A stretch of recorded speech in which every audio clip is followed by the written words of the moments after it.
Good evening. My title tonight is On Having a Poem, and I put quotation marks around the word having to emphasize a certain kinship with having a baby. And what I'm going to say has the curious property of being an example of what I'm talking about. I am in labor. I'm having a lecture. But what is really happening, and to what extent do I deserve credit for what I am going to say? These are issues which are raised by a recent book of mine called Beyond Freedom and Dignity. And I hasten to preserve the honor of the Poetry Center by pointing out that this is not part of a publicity campaign. We settled on this date when neither they nor I knew that my book would have been published 2 weeks earlier. As a matter of fact, since I am having a verbal baby tonight, the argument goes back to another book of mine called Verbal Behavior. A week or two ago, in the New York Times, Christopher Lehman-Haupt reviewed Beyond Freedom and Dignity. He began with 2 sentences dear to the hearts of my publishers, who are not going to allow them to get lost under a bushel. Later on, though, really seriously concerned about some of the implications, he tries to fault me, and he writes as follows. Well then, what about the most serious and best advertised attack that has been leveled against behaviorism in recent years, namely Noam Chomsky's attempts to demonstrate man's innate linguistic powers, which began with Chomsky's famous review of Skinner's book, Verbal Behavior. Skinner says nothing explicit on the matter in Beyond Freedom and Dignity. Indeed, Chomsky's name is never brought up, which seems disingenuous on Skinner's part. Have we got him there? Well, let me tell you about Chomsky. I published Verbal Behavior in 1957. In 1958, I received a 55-page typewritten review by someone whom I had never heard of, named Noam Chomsky. I read half a dozen pages and saw that he had missed the point of my book and read no further. In 1959, I received a reprint from a journal called Language, reduced now to 32 pages in type, and saw that it was the same review by this unknown character, and so I put it aside without reading it. Then, of course, Chomsky's star rose. A whole new movement welled up in linguistics, generative transformational grammar. And the linguists have this peculiar capacity to make whatever they do seem terribly important. I remember a decade when we were all excited about the analysis of the phoneme, and then a decade when it was semantics, backed up a bit by the logical positivists. And then came the decade of syntax and grammar. And Chomsky's review of my book began to be widely cited and reproduced, reprinted. It became much better known than my book.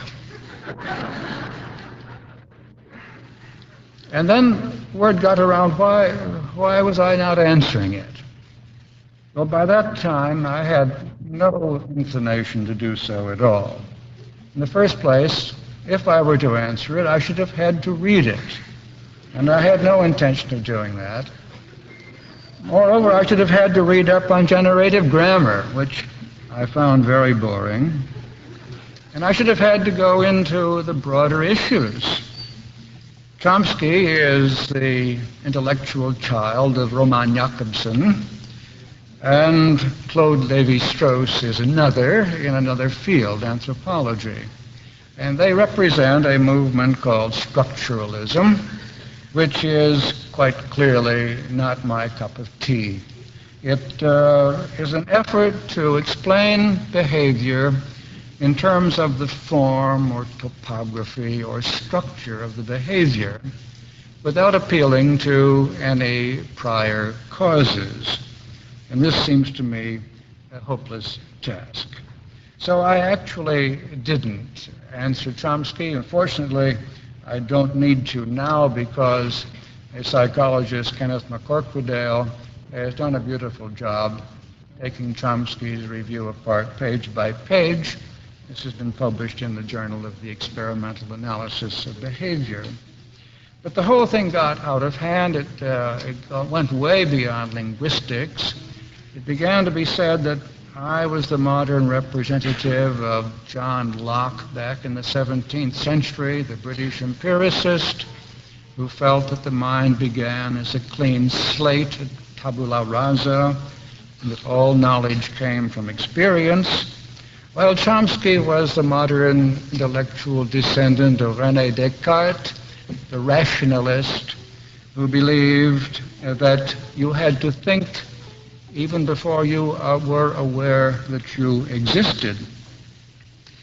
Newsweek magazine wrote an article along these lines several years ago and more or less implied that I was winning out.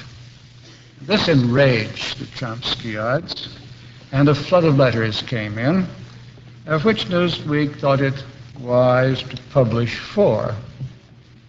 Each one, in its own way, repeated a common misunderstanding of my position. One contended that I am a stimulus-response psychologist, which I am not. Another contended that I think people are nothing more than pigeons, which I do not. The one I liked best had at least a touch of wit. Going back to those 17th century progenitors, the letter writer advised Newsweek to lock up Skinner and give Chomsky Descartes Blanche.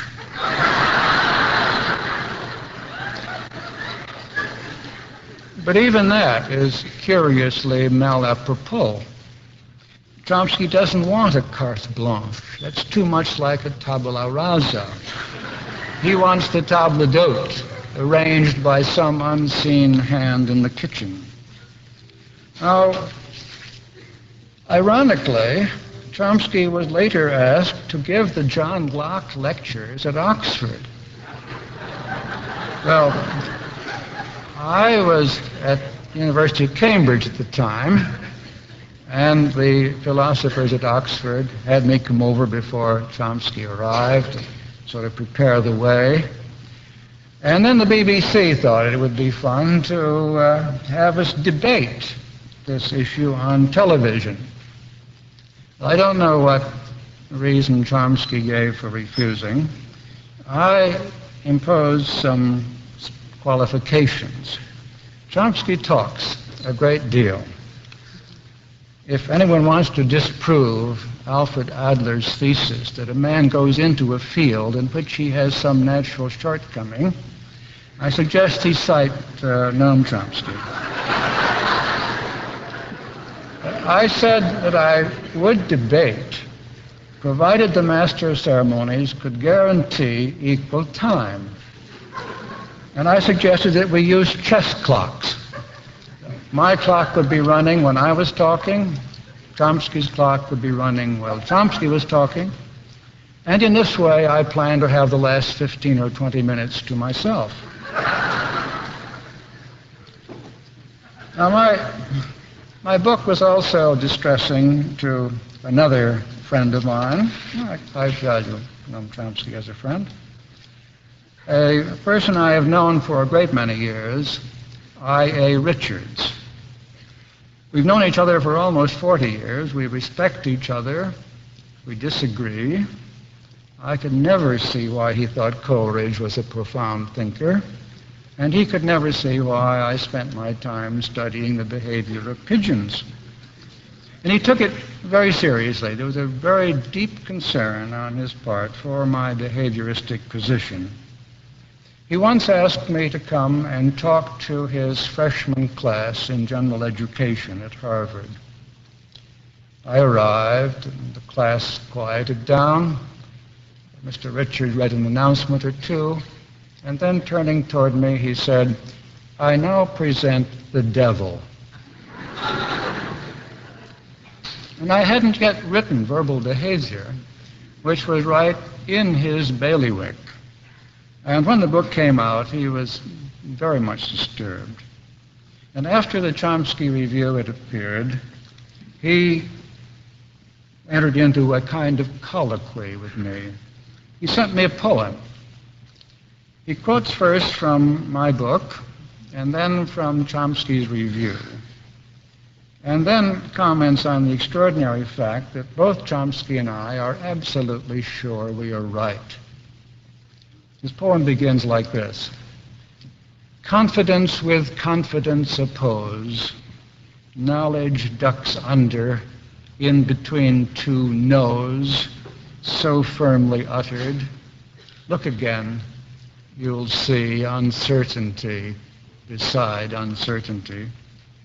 And he proceeded to document this and to show that neither Chomsky nor I had the last word on words, nor were we really ourselves quite as secure in our positions as most people would assume.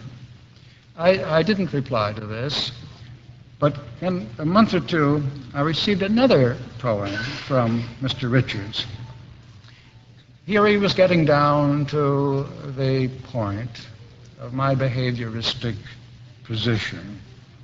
His second poem begins like this: "No sense in fretting to be off the ground. There's never hurry whither we are bound, where all's behavior and the rest is not even rest, but void beyond all thought." And he goes into what he feels is the inevitable death of the individual, and if I am right, what they, the behaviorists, have done to you, the person. And he goes back to the metaphor of the fallen angel who is somehow or other struggling to get back, and paraphrases what the behaviorist says to man as he strives toward heaven.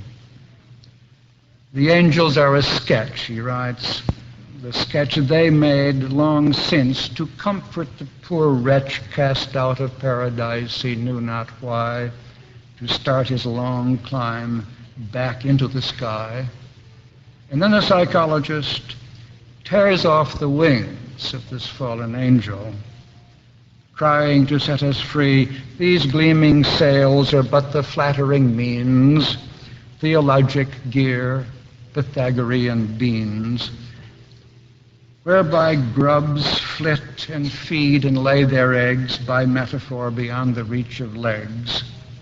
No psyche more, homunculus theory out, verbal behaviors, all it's all about." Well, this time I thought I should reply. So I did, and in kind, I wrote a poem to Ivor Richards. And it's a short poem, only 85 words, so I'll read it to you. I start with a quotation from his. "Yes, all's behavior and the rest is not, and thus compressed into the rest of all, a thought is surely neither bad nor wrong, or good or right, no, define, and thus expunge the ought, the should. Nothing is so, see history. Let not the strong be cozened by is and isn't, was and wasn't, truths to be sought in does and doesn't. Decline to be, and call him neither best nor blessed, who wrought that silly jest, the fall. It was a plunge. Now, Mr. Richards called me up. Why did we not publish these poems? I said I had no objection, so he sent them to the Atlantic, I think to Charlie Morton. We got a nice letter back saying they were quite interesting poems, but since we were both at Harvard, it was a sort of in-house joke and wouldn't appeal to their West Coast readers. So he sent them to Stephen Spender, and they appeared in Encounter. I'm staking a great deal on that poem. There are some points that are hard to get in a first reading like that, and so I want to go into a kind of exegesis, something that some candidate for a PhD in the future might write. It might go as follows. The poet begins with a quotation from his friend's poem and picks up its redundancy, poking a bit of fun. All the rest is naught, and that rest is thought, and it vanishes when compressed, and hence, he argues, it can't be bad or wrong. But do we not lose something in exchange? Suppose the thought were right or good. No, the poet appeals to logical positivism to take care of that, define and thus expunge these words, which are nothing more than historical accidents. A new note appears then in the poem, an attack on the usefulness of both the present and the past, on existentialism and the uses of history. You see this in the contemptuous pair of lines, nothing is so, see history. But the theme is picked up, and we are warned not to be deceived by is and isn't, so much for the existentialists, or was and wasn't, so much for history. And this is then followed by that stirring behavioristic manifesto, truth is to be sought in does and doesn't. Then, as if the poet is exhausted by this strain, he changes abruptly. A new note comes in. After all, if thought has been compressed into nothing, it must have been by an act of thought. Consciousness has destroyed consciousness. Mind has committed suicide. George Kateb, reviewing Beyond Freedom and Dignity in the Atlantic, makes that point. He insists that if I am right, then consciousness will atrophy. This is the death of mind, and if the critics are right, it is death by mind's own hand, intellectual suicide. And the poet strikes this note with extraordinary economy, decline to be. Now, parenthetically, we note a slight infelicity. To be is a verb. It cannot be declined, it can only be conjugated. But we must remember that a would-be suicide is likely to be distracted. Even the unintentional suicide is likely to be careless. One thinks of Ophelia. So this semantic blemish simply adds to the tone of the passage. And all is cleared up later when the poet turns to Mr. Richards' reference to the fallen angel. We are not to be misled by that silly jest, the fall. And note, please, that silly is cognate with the German selig, meaning sacred or holy. And the fall suggests chance, In fact, chance comes from the Latin cadere, meaning fall, the fall of a die or a coin. But the poet asserts that the fall was not a fall, it was deliberate, it was a plunge. Thus might some benighted graduate student of the future search for partial fulfillment.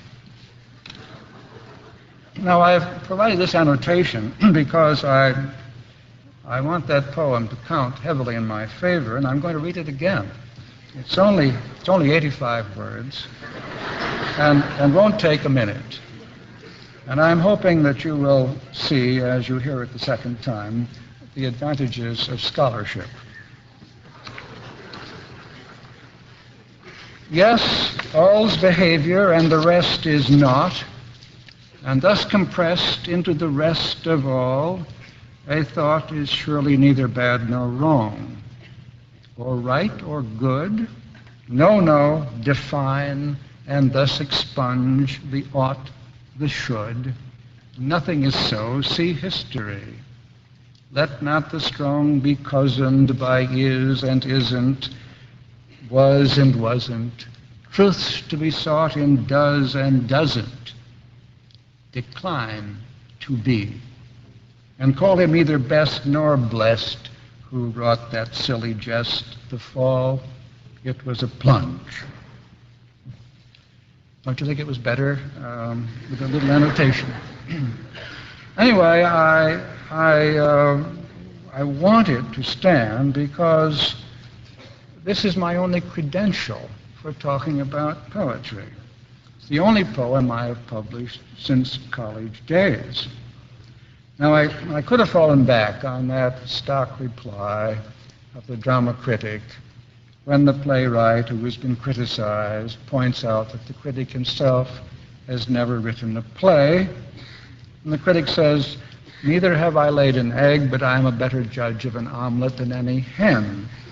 Now, this is a stale and musty comment, and I should not have allowed it to injure the tone of my lecture if I had not a rather similar comment to make, which gets me back to my point. Samuel Butler once remarked that a poet writes a poem as a hen lays an egg, and both feel better after. Now, those among you who are my friends may feel that I have established my credentials.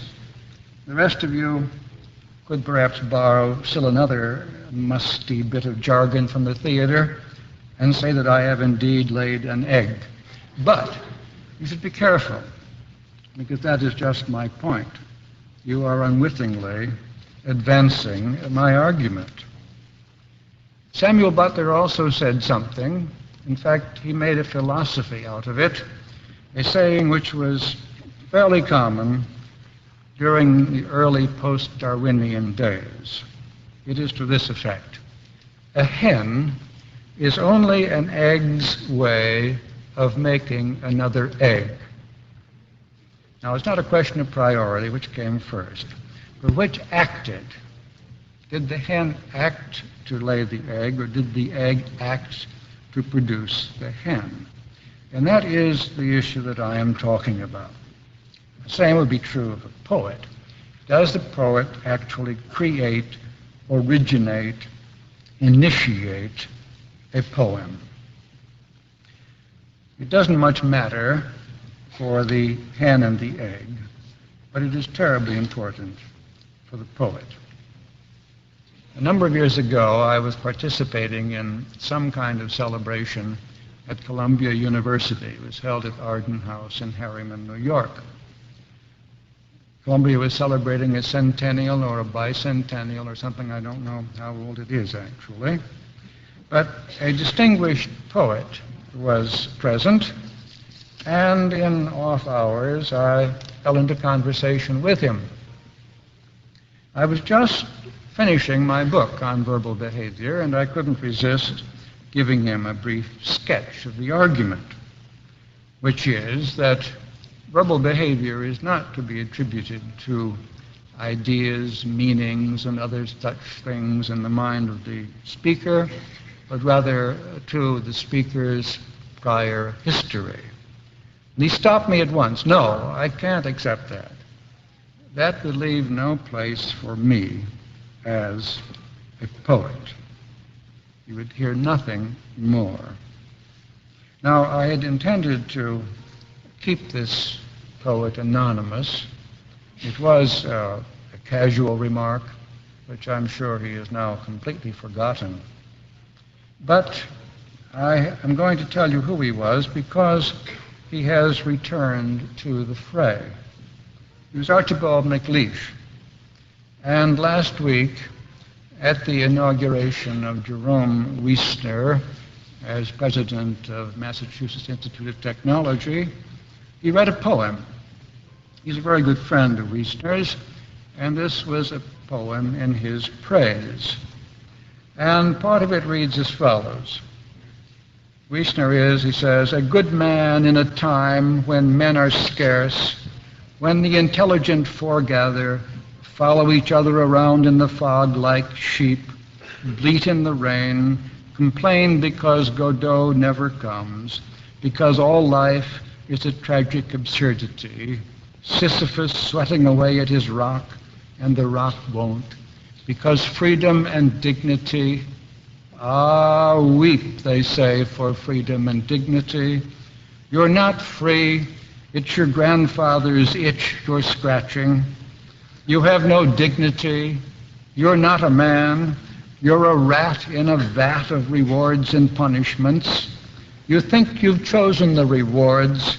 You haven't. The rewards have chosen you. Weep. Now, I am paranoid enough to think that that has some bearing on my book. And I want to go into that because he has summed up very nicely an important position when he says, you think you have chosen the rewards, you haven't. The rewards have chosen you. This is an old argument.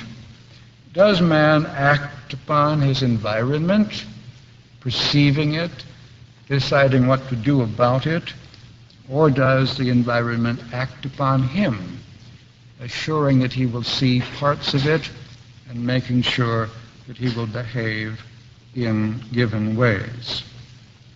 Now, if man acts, then of course he can claim that he is free to do so. He can claim achievement and the credit due him. If the environment acts, who gets the credit? And that, I think, is what was eating Mr. MacLeish when we first discussed this many years ago. What actually is being taken away from the poet when you interpret his behavior this way?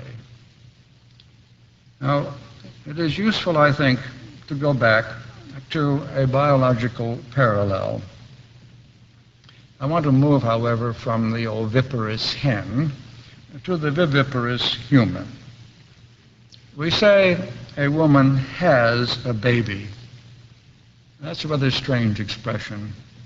We don't have anything which indicates that she has produced the baby. We say she bears a child, but that has something to do with carrying it up to a point. We say she gives birth to. That's a very strange notion that some Platonic idea called birth is hovering about, and she captures a bit of it and gives it to a baby who then becomes born as a result of possessing it. No, have is the word. You have a baby. But have means simply to possess. A woman comes into possession of a baby. And that is, I think, quite correct. It certainly is her baby. We call her mother as a result. But what has she actually done? Has she determined any single feature of that child? Its skin color, hair color, eye color, its intelligence, its resistance to disease, its strength, its musical ability, its artistic talents? None, not at all. She's done nothing of that kind. She gave it half its genes, but she got those from her own parents. She could, of course, have damaged the child. She could have aborted it. She could have caught the measles at the wrong time, or taken thalidomide or other drugs. She could damage it, but she could not and did not contribute anything. She did not originate any feature of that baby. What about prenatal influence? Well, one gropes for some chance to make a contribution to a child. I knew a woman once who read Homer throughout her pregnancy, hoping that her son would be a poet. He became a banker. No, the mother is not a creator. But are we campaigning against motherhood when we say that? I can feel the gorges of my critics rising at this point. I'm against motherhood now. But I can't see that it is anything more than actually a statement of the facts. The role of the mother is clear. She is a locus, a place in which some very important processes are carried on. She is a stage in a long biological process. She does not create, initiate, design, or plan. She helps, she mediates, and allows the true determiners of the characteristics of her child to be effective. And I think something of the same kind holds for the poet.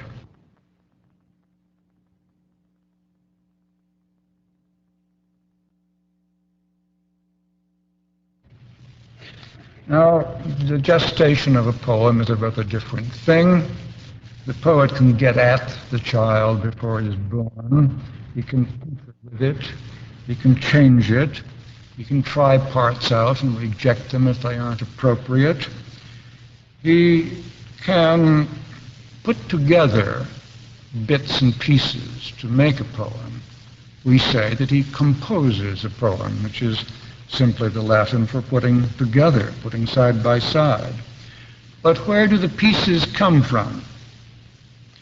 Does he create them, or do they somehow or other just appear as a result of things which have happened to him in the past? Now, if you argue that, you are likely to be told that such a theory will not explain the novelty, the originality, the diversity of poetry or of anything else. Something must have happened. There must be something in the poet that starts something, that initiates, that introduces something actually new. But there is an illuminating parallel again in biology. There's a fantastic diversity and novelty in living things on the surface of the earth. The variety of living things certainly exceeds the variety of the works of Shakespeare.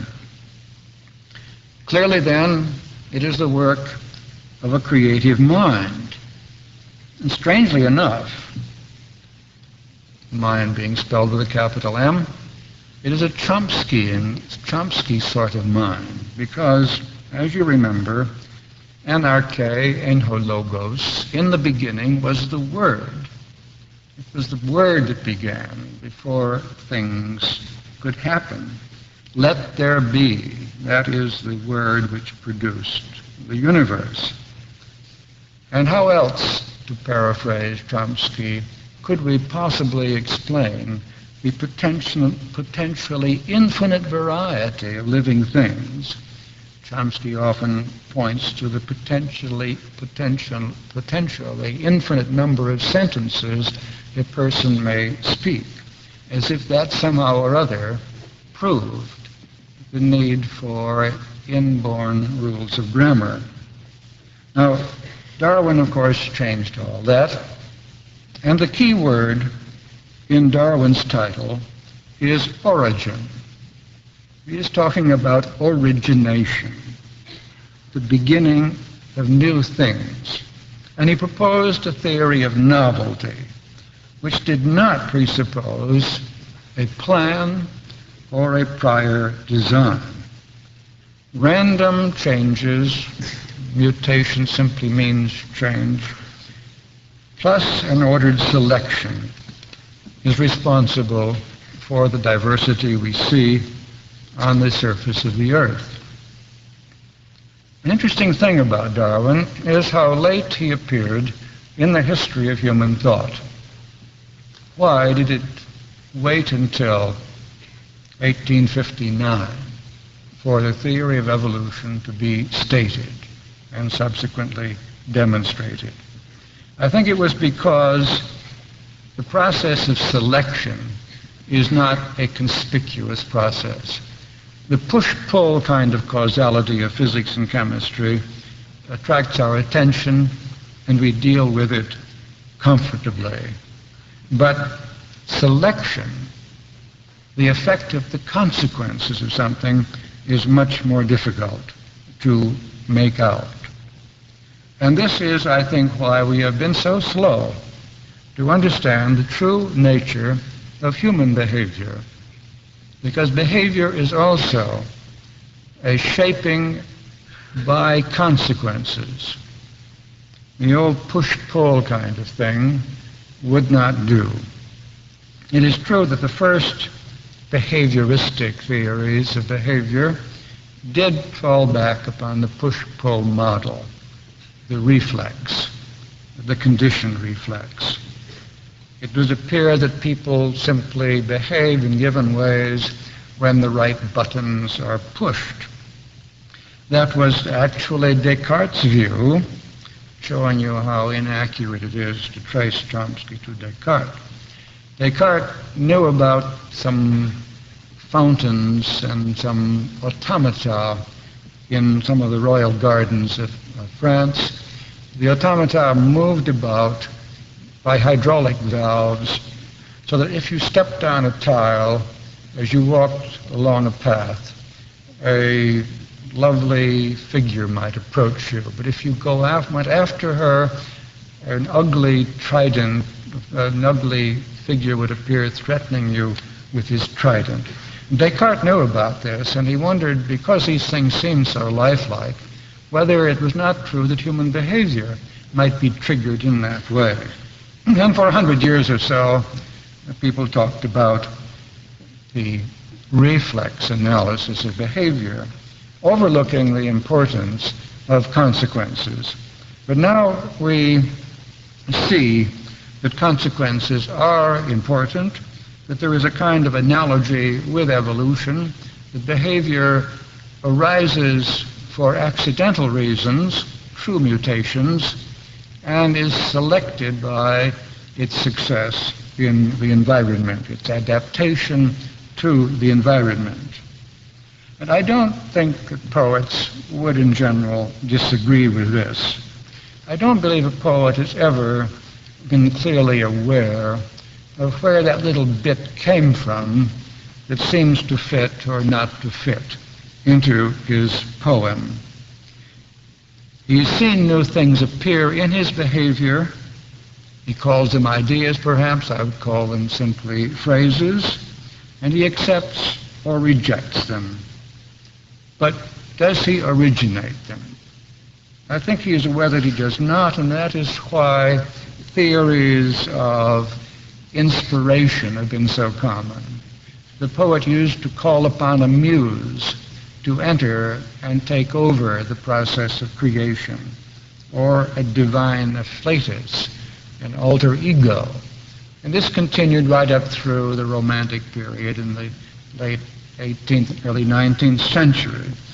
Goethe claimed that he was awakened by the scratch of his pen, and so on. Well, if he was asleep, he obviously wasn't creating what went down on paper. Now, that will not do. We need to find something that could possibly serve as a cause of those phrases, those bits which go into a poem, and I think we have found it. It lies in the past history of the poet, what he has read, what has happened to him. And one of the advantages of emphasizing that kind of creation is that we can do something about the process. We sit at our desk with a sheet of white paper in front of us, or a sheet of paper in the typewriter, the true tabula rasa, and nothing appears. What can be done? Must we wait? This is a carte blanche indeed. Instead, there are things that can be done, and those who teach poetry well know about them. There are ways of picking up a verbal history by reading other works. There are ways of picking up experience, with the wild abandon of a misspent life, perhaps. There are ways of teaching how to manage these bits and pieces, how to tease them out, how to produce poetry, how to manage oneself as one writes. Now, certainly a person produces a poem, as a woman produces a baby, and we call the person a poet when he does so, and we call the woman a mother when she does so. But although the poet and the mother are absolutely essential, their role is of a very special kind. They make a contribution to the world only by mediating the contributions of the past. Now, I'm talking about poems, but I don't mean that the argument applies only to poetry. I could say the same thing about painting, musical composition, scientific discovery, exploration, invention. The whole notion of whether there is in the individual something which gives rise to novelty, to originality.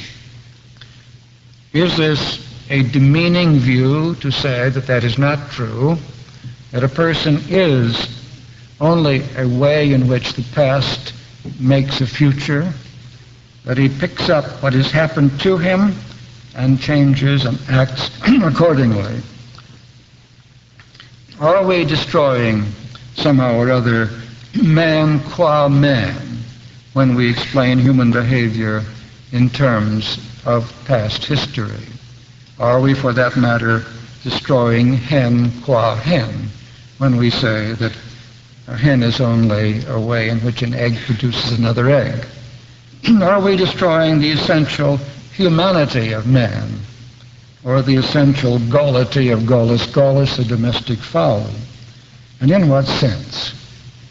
Why should we be so much concerned about this slight change in formulation, the denial of something truly originating in the poet, or the painter, or the composer, or the scientist?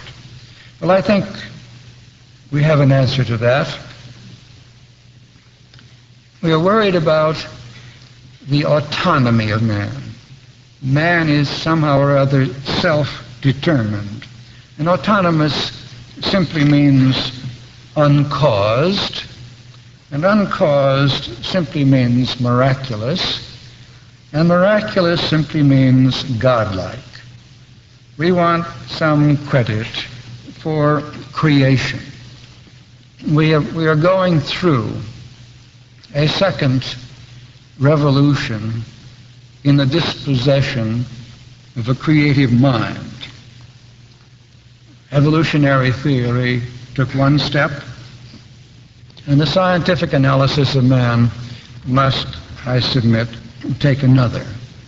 We must recognize the creative power of the selective action of the consequences of behavior. what a person does is determined by his genetic endowment, which is the product of a long, long environmental history of the species, and his personal history during his own lifetime. What he feels, the states of mind he can tell you about, the internal activities of self-management, these are byproducts. They do not start anything. Now there is another kind of selection based on evolutionary theory, which is also important. It has to do with the evolution of cultures, with our way of life. We have found it very difficult to marshal the forces of the individual to support our own culture, to support our own way of life. And I mean by that all of the things that happen, the way people govern each other, the way employers induce laborers to work, and the way workers induce employers to pay them money, the ways in which students are taught, the ways in which psychotherapists operate, this family structure. They'll put this all together, and you have a social environment of extraordinary importance in creating members of the culture who were born into that environment and changed by it. Now, in the past, we have managed at times to induce the individual to be concerned about the future of a way of life. But it has usually been done in rather jingoistic ways. A government can inspire patriotism and induce the individual to work for its salvation. Rome convinced Romans that it was sweet and decorous to die for Rome. It was pretty bad for the Roman, but fine for Rome. The church makes martyrdom a valuable thing, overdid it, in fact, so that people began to seek out martyrdom, and the church then had to impose sanctions against suicide to slow things down. Socialism and communism work for the preservation of an economic system. Capitalism does the same. These are all rather jingoistic. They are concerned with who governs, who controls communicants, who owns property, and so on. But what about a way of life in general? What about some kind of better world for mankind at large? How can we arrive at a culture which induces its members to work for its own good, to give up the blandishments of gratification, the aggrandizement of the individual, and take the culture itself into account? It can be done through an evolutionary process, and I believe that we are seeing that process going on. Somehow or other, men have devised a world in which, as people, they function more effectively. And they will continue to do so just because it is part of their genetic endowment that they should. But we have reached a stage at which some design is possible. The geneticists are talking about interfering in the evolution of the species by selective breeding, of course, but also by direct manipulation of the germ plasm. Can we not also change our own culture to make it more effective, to promote its own survival? I think we can, and I'm an unabashed utopist and optimist in that respect. I am not much bothered by a criticism by George Kateb in the Atlantic Monthly of my book, although it ends with a very clever phrase. He's talking about my utopian bent and says, "Does Skinner not see that only silly geese lay golden eggs?" Well, this brings us back to the oviparous again, but it is still a relevant point. Now, what does he mean? Does he mean that a goose is silly if it lays a golden egg and as a result gets the axe? Or would he have all geese develop that trait which Freud called anal and allow themselves to fill up with unlaid golden eggs? But suppose a silly goose has the ability to lay a golden egg and gets the axe as a result. But suppose that egg hatches a golden goose. And that, I think, is what has been going on in the evolution of the species, in the development of the behavior of the individual, and in the evolution of a culture. It is characteristic of the evolution of a species that a less than perfect form gives rise to something a little less than perfect. It is characteristic of human behavior that in unsuccessful behavior may hit upon consequences, may be followed by consequences which, as a result, build more successful behavior. And it is part of the history of a culture that practices yield to practices which are more effective. This is the whole essence of that curious property of living matter, that it can be affected by its consequences. I don't believe there's anything like this in the world of physics or chemistry, and although computers can be programmed to behave that way, they are programmed by people.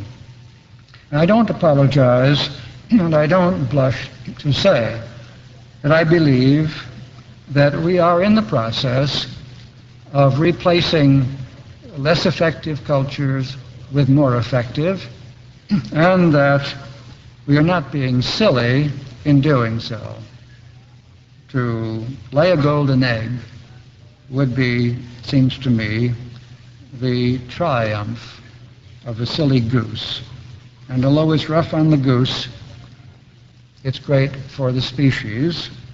And although the turmoil we go through today is hard on us, if we use common sense and science, it will be better for our way of life in the future and the way of life of those who follow us. Well, that's my baby. It isn't quite full term, I see, but that will leave a little more time for questions. My labor is over, and I have now simply to cut the umbilical cord. I have had my lecture. I bore it. It is my lecture. But I readily agree that I did not create any part of it. I did not knowingly plagiarize, but I'm sure that it all came out of the things I have read and the things I have seen and the things I have done. I have a moderate sense of fatherhood or motherhood, and I think I deserve credit as a kind of locus, as a place in which some interesting lines of attack have come together to compose a single unit. And I shall interpret your polite applause in that light. Thank you.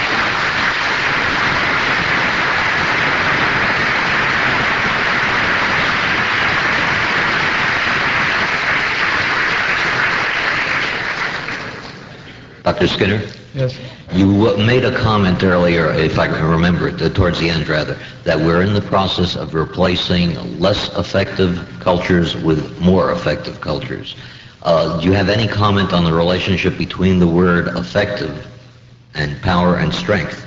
I'm just afraid that effective may be defined in terms of who is more powerful, who has more guns, who has more muscle, and I wouldn't like that. I should have to turn to a whole argument about where we derive our values and calling one practice more effective than another and so on.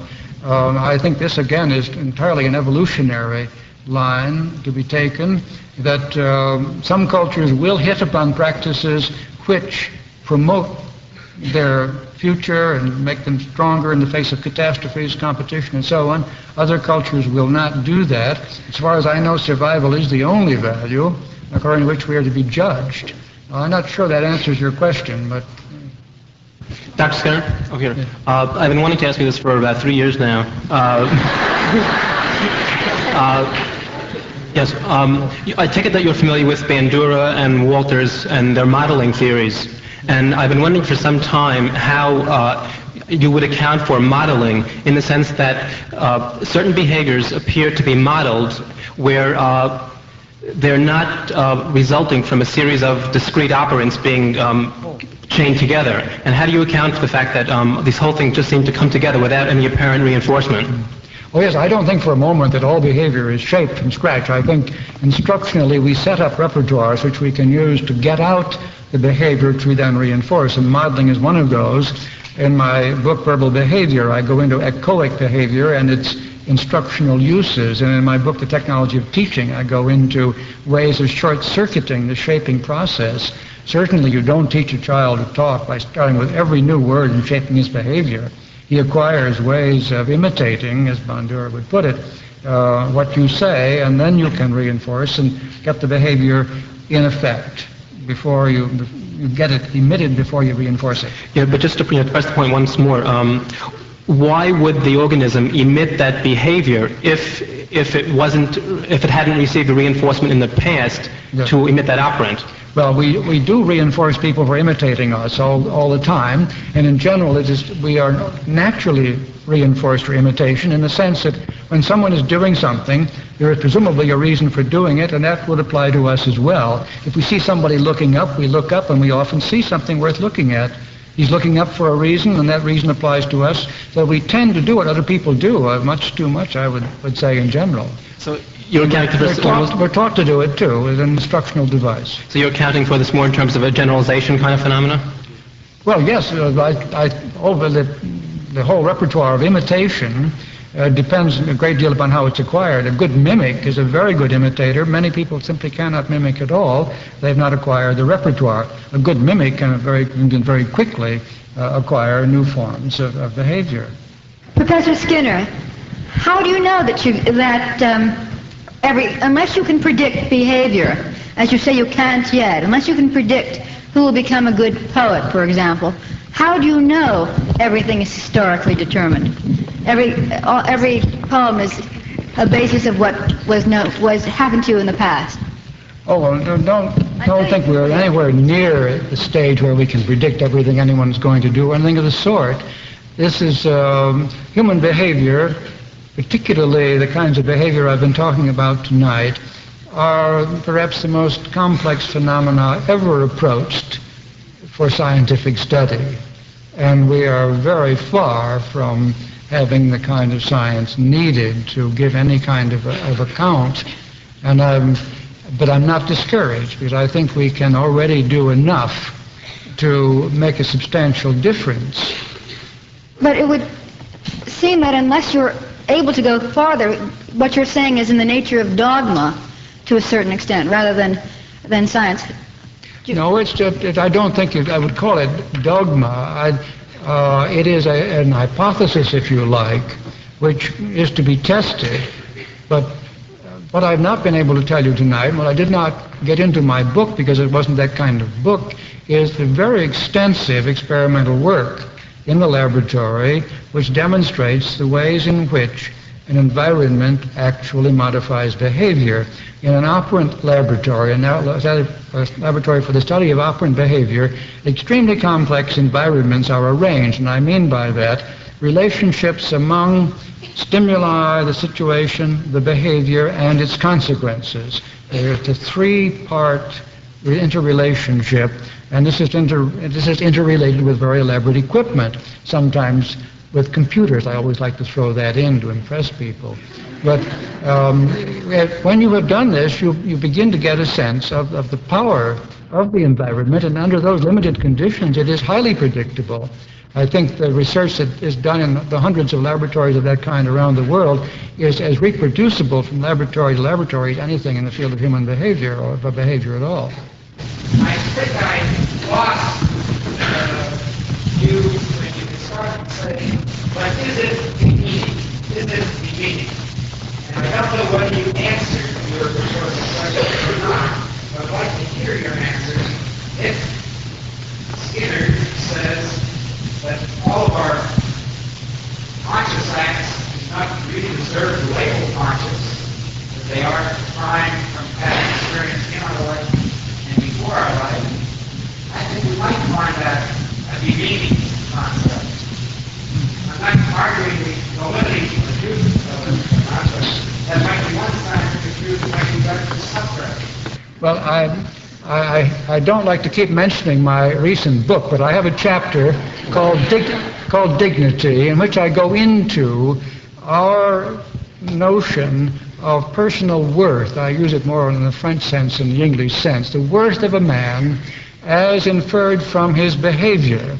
And I argue that we strive to protect the general impression that we ourselves are indeed to be given credit, to be admired for what we have done, although in a scientific analysis it will be our genetic endowment and our personal history which gets the credit. And we go into all sorts, we use all sorts of tricks to magnify our dignity, to increase the credit which is paid to us.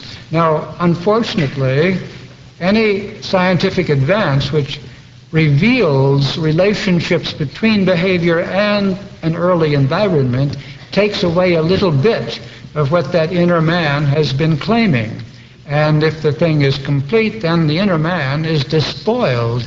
He is robbed of his dignity, and I take the word demeaning to mean that. But I would want to keep the notion of worth only insofar as it has scientific meaning. I think it is terribly important that a mother bear a child. But I want to raise the question about her contribution. I think it's terribly important that people write poems, or make scientific discoveries, or paint pictures, or compose music. But I want to raise a question about where that actually all comes from. And I've been myself perfectly happy, as I tried to indicate in my peroration, to dismiss any credit due me for what I have said tonight, except that I have managed to say it with a slightly rough voice, and you have heard it. That's I, as an individual, have brought together some threads which have not come together in any other individual. My individuality, like the individuality of everyone else, is unquestioned in this view. But still, the credit isn't really there. If you were to pull out a sheet now and give me my proper reward, you would also say you deserve no credit for that either? Yes, I would say no deserving or